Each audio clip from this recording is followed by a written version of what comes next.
संतान सप्तमी व्रत 2024। नमस्कार माताओं बहनों, जय मां गायत्री। आप सभी का मेरे YouTube चैनल शुभकर माही अष्टो में स्वागत है।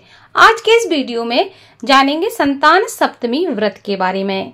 संतान सप्तमी व्रत का महत्व क्या है, इसकी पूजन विधि क्या है, इस व्रत में क्या खाना चाहिए, किस चीज का भोग लगाना चाहिए और इस व्रत के नियम क्या हैं, इसको करने से कौन से लाभ प्राप्त होते हैं। इससे पहले आप सभी से विनम्र निवेदन है, अगर आप मेरे चैनल पर पहली बार आए हैं तो प्लीज वीडियो को लाइक, चैनल को सब्सक्राइब और वीडियो को ज्यादा से ज्यादा शेयर अवश्य करें, ताकि आपके साथ साथ आपके अपने भी इस जानकारी का लाभ ले सकें।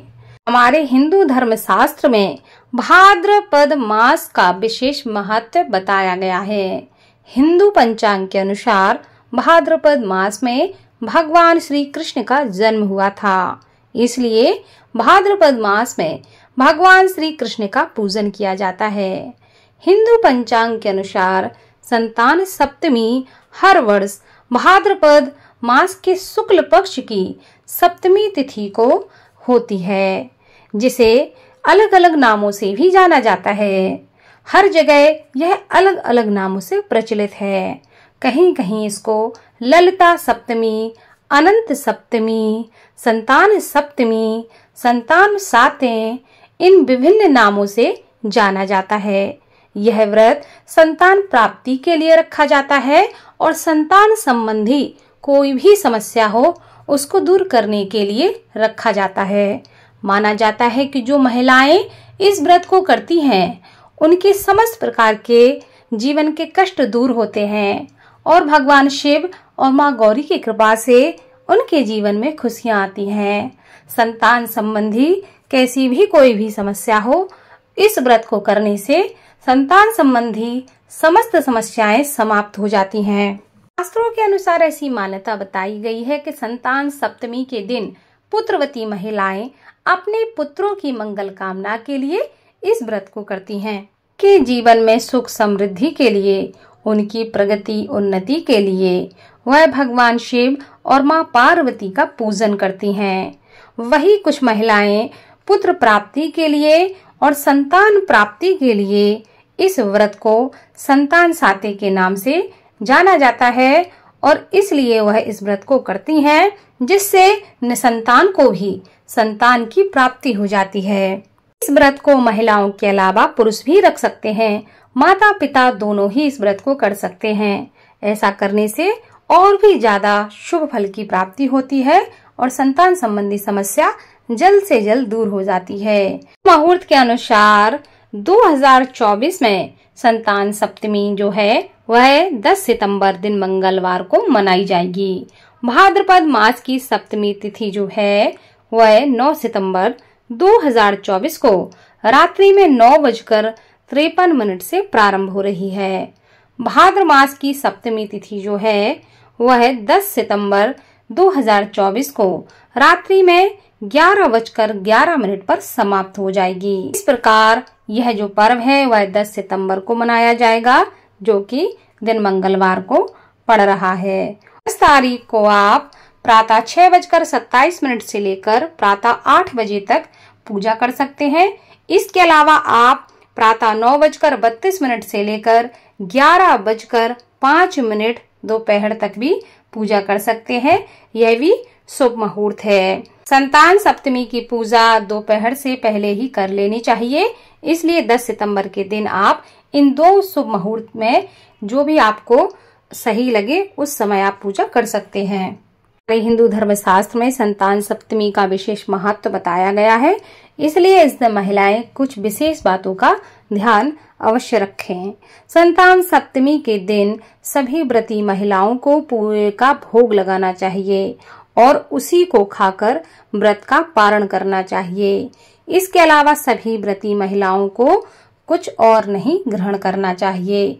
माना जाता है कि इस व्रत में 7 मीठे पुए बनाए जाते हैं, वही भगवान शिव को चढ़ाए जाते हैं और वही खुद खाए जाते हैं। इसके अलावा और चीजें ग्रहण नहीं करनी चाहिए, लेकिन हर जगह का अपना अपना अलग अलग रीति रिवाज है, तो कहीं कहीं इसके अलावा आप फल इत्यादि भी ग्रहण कर सकते हैं। माना जाता है कि इस दिन 14 पुए बनाएं और उसमें से 7 पुए किसी ब्राह्मण को मंदिर में दान कर दें और 7 पुए जिनका भोग लगाते हैं भगवान को वह आपको दिन में खाने हैं और उसी से आपका यह व्रत पूर्ण होता है। संतान सप्तमी के दिन सभी व्रती महिलाएं भगवान शिव और माता गौरी का पूजन करती हैं। ऐसी मान्यता है कि जो भी महिला इस दिन जिसको पुत्र ना हो, अगर पुत्र प्राप्ति के लिए पूजन करती है तो उसे पुत्र प्राप्ति अवश्य होती है।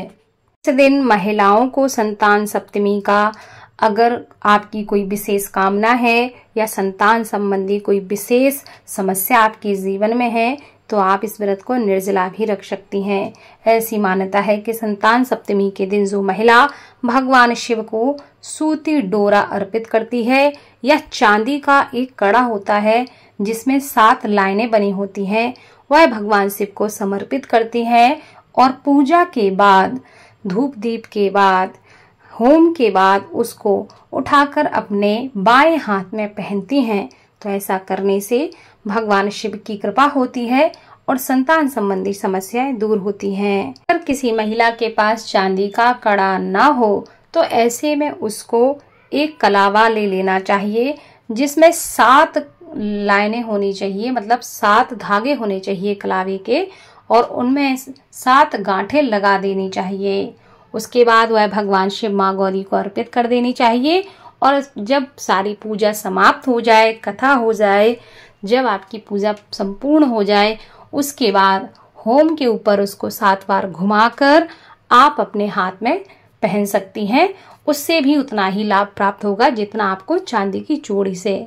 कुछ दिनों तक आप उसको पहने रहें, उसके बाद जब वह टूट जाए या वैसा हो जाए तो उसको जल में विसर्जित कर दें। और अगर वह ना टूटे, बिल्कुल सही रहे तो आप अगले साल नया धागा पहन लें और पुराने धागे को निकालकर फिर उसको विसर्जित कर दें। जान लेते हैं पूजा विधि के बारे में। सबसे पहले सूर्यास्त के पहले उठ जाएं, स्नान आदि से निर्वृत्त हो जाने के बाद साफ स्वच्छ वस्त्र पहन लें जिसमें आप पीले लाल रंग के ही कपड़े पहने तो ज्यादा शुभ होते हैं, यानी कि आपको काले, नीले और सफेद रंग के वस्त्र नहीं पहनने हैं। इसके बाद मंदिर की अच्छे से साफ सफाई कर लें। उसके बाद आटे का चौक बनाएं, यानी कि स्वास्तिक फूल जो आपको बनाना है चौक बनाएं। उसके ऊपर एक लकड़ी की पाटी रखें, उसके ऊपर लाल या पीले रंग का वस्त्र बिछा दें और उस पटे के ऊपर माता पार्वती और भगवान शिव की मूर्ति या तस्वीर आपके पास जो हो उसको स्थापित कर दें और पास ही में एक कलश पानी का भरकर उस पर नारियल रख दें। कलश में आम के पत्ते जरूर लगाएं। पूजा के लिए आरती की थाली तैयार करें। थाली में हल्दी, कुमकुम, चावल, कपूर, फूल, मिठाई, आटे की लोई और उसमें कुछ दक्षिणा अवश्य रखें। साथ ही मीठी पूड़ी भी आप रखें।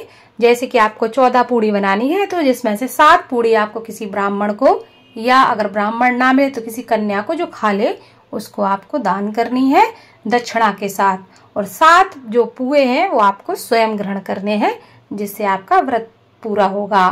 इन सब के बाद 7 पूड़ी को आप भगवान को समर्पित करें और संतान की कामना करें, उसकी रक्षा के लिए, उसकी प्रगति के लिए भगवान से प्रार्थना करें। अपने थाली में जितनी भी चीजें रखी हैं वह भगवान को समर्पित करें। उसके बाद धूप दीप करें और होम करें।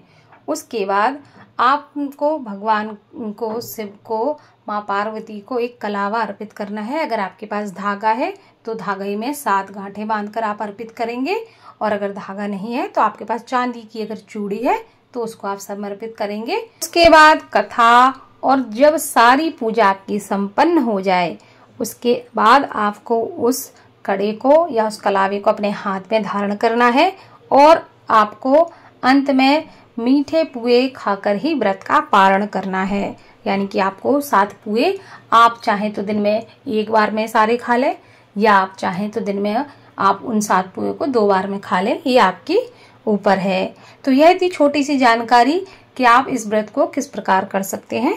अगर जानकारी अच्छी लगी हो तो प्लीज वीडियो को लाइक, चैनल को सब्सक्राइब, वीडियो को ज्यादा से ज्यादा शेयर अवश्य करें। धन्यवाद।